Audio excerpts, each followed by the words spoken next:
Hello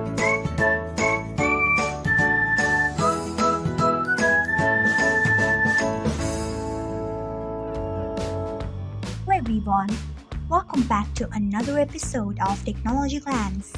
Today in this video, I'm going to guide you through how you can enable weekly screen time updates on TikTok. So let's get started. Firstly, open TikTok app in your device, then tap on your profile icon if you haven't. Next, tap on three lines icon. After that, tap on settings and privacy. Next, tap on notifications. Then scroll until you find weekly screen time updates.